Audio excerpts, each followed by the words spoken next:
Every 20 strokes of the hacksaw, the prisoner had to stop and scan his surroundings. If a guard spotted him, the escape plan would be blown, and it could cost him his life. The bars happened to be made of metal, impossible to cut through quickly, so Michael and his partner had to take turns. After half an hour of teamwork, they finally sawed through.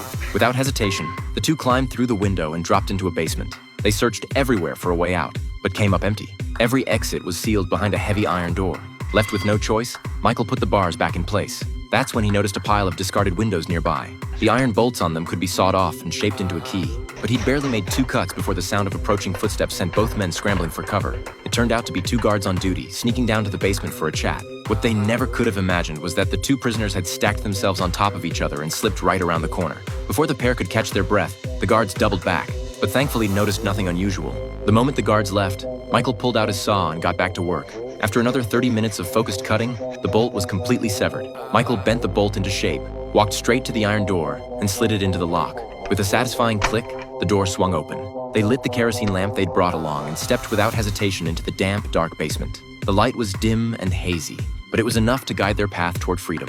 To their delight, they discovered that every lockdown here was the same model. With this master key in hand, they quickly found what they were looking for: the iron door leading to the city's sewer system. But there was a catch they hadn't anticipated. This door had a spring lock. The master key was suddenly useless. Thinking fast, Michael lifted the door slightly, wedged the key under the bottom hinge, then pulled out his hacksaw and cut the top hinge in 2. He repeated the same process on the bottom hinge, removed the key, and pulled out the broken pins. Just like that, the iron door came apart in his hands. With freedom so close they could taste it, they didn't rush out. Instead, they snapped a match in half, stuffed the pieces into the gaps in the hinges, and hammered them tight with the key. Once that was done, Michael crawled through and set the door back in place. They'd not only removed the door, but also covered their tracks so well that even if the guards came down later, they'd never notice a thing. The 2 entered the sewer, hearts pounding with excitement. Unfortunately, most of the exits were sealed with thick concrete, rock-solid stuff that no ordinary tool could crack. But the cement on the adjacent wall was a different story, cheap and crumbly, practically flaking off at a touch. Michael figured a few days of digging would break through, and they'd come back tomorrow with the right tools. By now, daylight was breaking and the guards would be making their rounds soon. The 2 still hadn't made it back. Their partner stood anxiously at the door, calling out to them. Fortunately, they returned just in time. After disguising the scene, Michael and his partner jumped back into bed and pretended to still be asleep.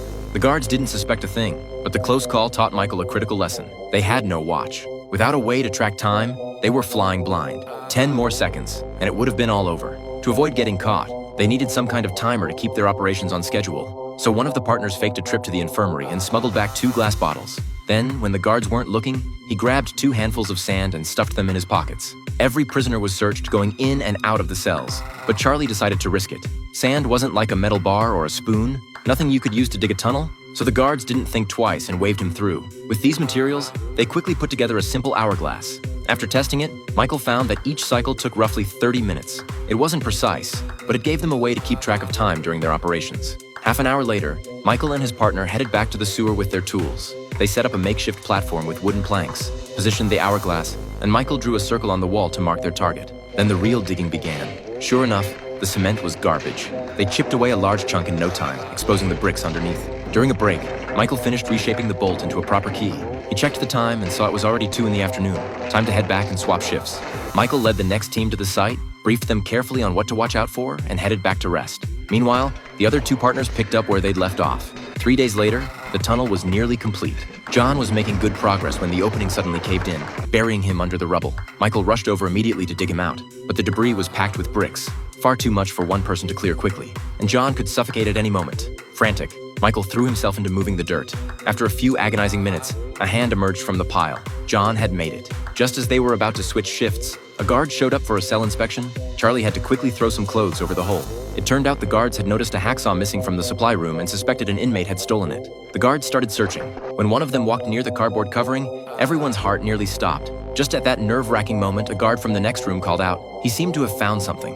The guard left with his men, and everyone could finally breathe again. They knew they had to pick up the pace. If they didn't break through before the guards caught on, there'd be no turning back. So they threw everything they had into it, not wasting a single second. Working together, they finally punched through the wall. Freedom was right there. They pushed harder, and before long, the exit was wide open.